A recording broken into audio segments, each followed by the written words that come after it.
दोस्तों स्वागत है आपका अपने यूट्यूब चैनल सिटी कोइन हंसी मैम पर। तो दोस्तों आज हम बात करने वाले हैं कल जो आपका पेपर हुआ है।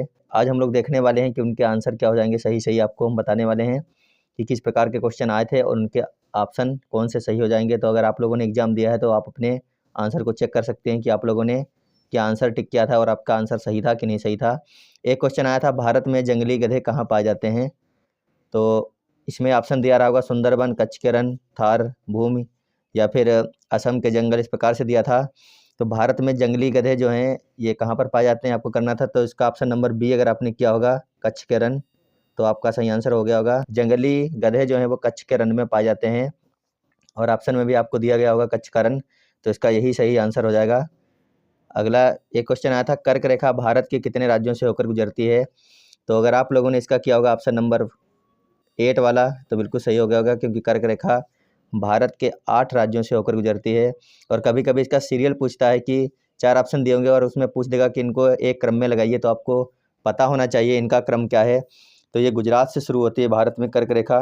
सबसे पहले जाती है गुजरात में, फिर राजस्थान में, फिर मध्य प्रदेश में, फिर छत्तीसगढ़, फिर झारखंड में जाती है, फिर बंगाल में, उसके बाद में त्रिपुरा और मिजोरम। तो ये क्रम है इसका, 8 राज्यों से होकर के गुजरती है।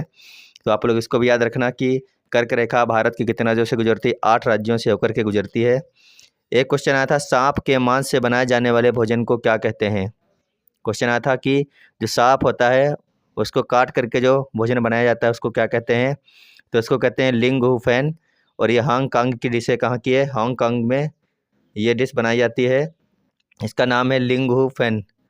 एक क्वेश्चन आया था, सब्ज बाग दिखाना मुहावरे का अर्थ क्या होता है। क्या आया था?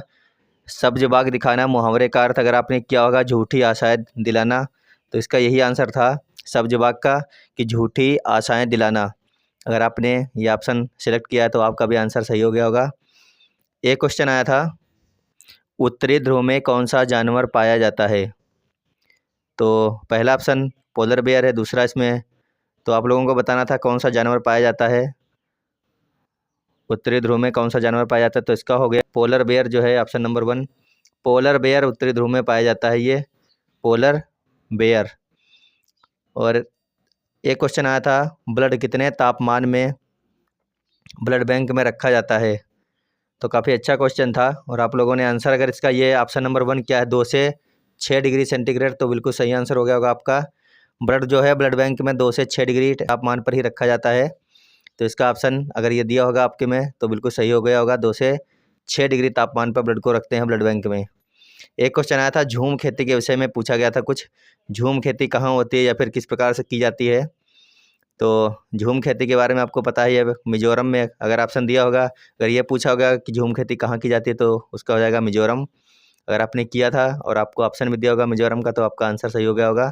झूम खेती कहाँ होती है? मिजोरम में होती है। एक आया था, एक क्वेश्चन आया था, आगे देखते हैं, कौन सी सबसे बड़ी भिन्न है और कौन से सबसे छोटी भिन्न है। ऐसे कुछ बना होगा, सबसे बड़ी या सबसे छोटी पूछा गया था, लेकिन वो संख्या में मिल नहीं पाई हैं। लेकिन क्वेश्चन इस प्रकार से एक बना था कि कौन से सबसे बड़ी या फिर सबसे छोटी भिन्न है। एक क्वेश्चन आया था, वर्ली जनजात कहाँ पर निवास करती है। क्वेश्चन बना था, वर्ली जनजात कहाँ पर निवास करती है। तो वर्ली जनजात जो है महाराष्ट्र में निवास करती। कहाँ पर करती है? ऑप्शन नंबर 1 इसका सही था। वर्ली जनजात कहाँ की है? ये महाराष्ट्र की है वर्ली जनजात। तो आप लोग देखिए किस प्रकार के क्वेश्चन बने थे और आपने जो किए हैं वो सही निकल रहे हैं कि नहीं निकल रहे हैं। तो आप लोग अपने उत्तर को चेक कर लीजिए। यहाँ पर वर्ली जनजात कहाँ की है? महाराष्ट्र की। आ गया था, आलू किस देश से लाया भारत में, मतलब लाया गया था आलू। ये क्वेश्चन बना था, आलू किस देश से भारत में लाया गया है। तो इसका हो जाएगा ऑप्शन नंबर 1, आलू जो है भारत में आया है अमेरिका से। कहाँ से आया है? अमेरिका से आया है। और आलू जो है इसका खाने योग्य जो भाग होता है उसको बोलते हैं तना। क्या होता है? तना इसका जो है खाया जाता है आलू का। तो आप लोग इसको भी याद रखने का, हो सकता है आगे पूछ ले कि आलू का कौन सा भाग खाया जाता है, तो याद रखना इसका जो है तना खाया जाता है। और ये आया कहाँ से था? अमेरिका से आया था भारत में। आगे देखते हैं, भारत का ठंडा रेगिस्तान किसे कहा जाता है। तो ऑप्शन दिया रहा होगा लेह लद्दाख, जम्मू कश्मीर, मनाली और शिमला। तो सारे के सारे आपको लग रहा होगा कि इसमें ठंडे ही प्रदेश हैं, लेकिन इसका जो आंसर हो गया होगा वो था लेह लद्दाख। अगर आपने किया तो बिल्कुल सही आंसर क्या होगा। भारत का सबसे ठंडा रेगिस्तान जो है वो लेह लद्दाख को बोलते हैं। ऑप्शन नंबर 1 इसका सही आंसर हो जाएगा लेह लद्दाख। एक क्वेश्चन बना था चंपा जनजाति कहाँ निवास करती है। काफ़ी अच्छा क्वेश्चन था ये, चंपा जनजाति कहाँ निवास करती है। तो आपको बता दें कि चंपा जनजाति जो है ये करीब करीब 5000 मीटर की ऊंचाई पर रहते हैं ये लोग, और ये लोग पश्मीना शाल बनाते हैं अपने हाथों से। काफ़ी अच्छी शाल होती है पश्मीना की। ये लोग लेह लद्दाख में रहते हैं, अधिकतर कहाँ पर रहते हैं, लेह लद्दाख में रहते हैं, और इनका स्थायी निवास नहीं होता है, ये चलते फिरते ही रहते हैं चंपा जनजाति के जो लोग होते हैं। और एक क्वेश्चन इससे मिलता जुलता था कि एक क्वेश्चन आया था चंपारण कहाँ पर है।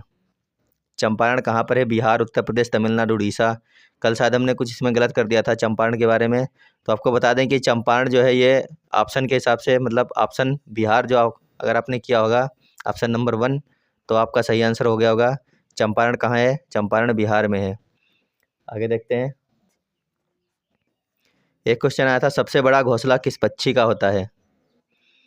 तो सबसे बड़ा घोंसला जो है वो किस पक्षी का होता है, आपको बताना था। सबसे बड़ा घोंसला किस पक्षी के द्वारा बनाया जाता है। तो ये क्वेश्चन हो सकता है कि आप लोगों ने किया भी हो और हमने करवाया भी है आपको ईवीएस में, थ्योरी की क्लासों में करवाया गया था कि सबसे बड़ा घोंसला किसका होता है। फिर या फिर इस प्रकार का भी क्वेश्चन बन सकता है कि ऐसा कौन सा पक्षी है जो अपने घोंसले में तार और टहनियों को लगाता है, तो उसका हो जाएगा कौवा। लेकिन इसका हो जाएगा सबसे बड़ा घोंसला जो है वो चील के द्वारा बनाया जाता है। इसका आंसर हो जाएगा चील। तो इसका हो जाएगा चील। और आप लोग एक बार सेशन को शेयर कर दीजिए सभी के पास में। फिर चलते हैं, देखते हैं आगे कौन कौन से क्वेश्चन पूछे गए थे। जो लोग नए जुड़ रहे हैं चैनल पर, चैनल को सब्सक्राइब कर लीजिए।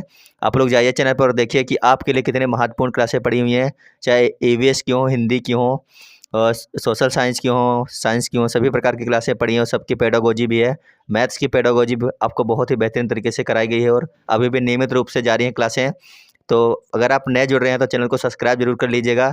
आपका एग्जाम निकल जाए उसके बाद में आपकी इच्छा ना हो तो अनसब्सक्राइब कर देना, लेकिन अभी सब्सक्राइब कर लीजिएगा अपनी तैयारी के लिए। देखते हैं आगे। आगे है विश्व का सबसे बड़ा मरुस्थल कौन सा है, आपको बताना था। विश्व का सबसे बड़ा मरुस्थल, तो आपको बता दें विश्व का अगर सबसे बड़ा मरुस्थल पूछा गया तो वो आंसर में दिया भी होगा सहारा का मरुस्थल जो है, आप लोगों ने कर भी लिया होगा इसको। सहारा का मरुस्थल जो है विश्व का सबसे बड़ा मरुस्थल था, तो आपको यही करना था, सहारा का मरुस्थल। एक क्वेश्चन आया था इसी प्रकार से, खारे पानी की झील कौन सी है और कहाँ पर है। तो खारे पानी की झील जो है ये उड़ीसा में है, जिसको हम जानते हैं चिल्का नाम से। कहाँ पर है, उड़ीसा में है, और इसको चिल्का झील के नाम से जाना जाता है। क्या है, चिल्का झील है ये, उड़ीसा में है चिल्का झील, इसी को बोलते हैं खारे पानी की झील। तो एक क्वेश्चन एक और आया था, क्वेश्चन आपका पट्टा चित्रकारी से संबंधित क्वेश्चन आया था। पट्टा चित्रकारी कहाँ पर होती है, तो पट्टा चित्रकारी भी होती है उड़ीसा में। कहाँ पर होती है, ये भी होती है उड़ीसा में। तो ये क्वेश्चन आप लोगों ने हमारे पास भेजे थे कल, तो इनके आंसर हमने सोचा कि निकाल के आपको बता दें, और आप लोग अपने मैच कर लीजिए कि अगर आपने किया था तो कौन कौन से ऑप्शन सेलेक्ट किए और आपके कितने क्वेश्चन बन रहे हैं सही सही। तो अगर आपके पास क्वेश्चन हुआ करें तो आपको अब व्हाट्सअप नंबर दे दिया जाएगा, आप लोग सेंड कर सकते हैं वहाँ पर क्वेश्चन को हैं। तो आप लोग बताना कमेंट बॉक्स में आज की जो हमारी ये क्लास थी, जो आपको प्रीवियस मतलब जो आपके कल एग्जाम में पूछे गए थे क्वेश्चन, उनके जो हमने आपको आंसर बताए हैं। अगर क्लास अच्छी लगी हो तो वीडियो को शेयर कर दीजिएगा सभी के पास में, और चैनल को अगर आप नए जुड़े तो सब्सक्राइब कर लीजिए अपनी तैयारी के लिए। बहुत सारी क्लासें आपको करवा दी गई हैं, और जो लोग हमारे पुराने लगातार हमारे साथ जुड़े हैं वो लोग चैनल को जरूर, इस वीडियो को जरूर सभी के पास में शेयर करेंगे पुराने लोग, और जो लोग नए जुड़ रहे हैं सब्सक्राइब कर लीजिएगा। और आपको बताना है कमेंट बॉक्स में कि आपको ये छोटी सी क्लास कैसी लगी।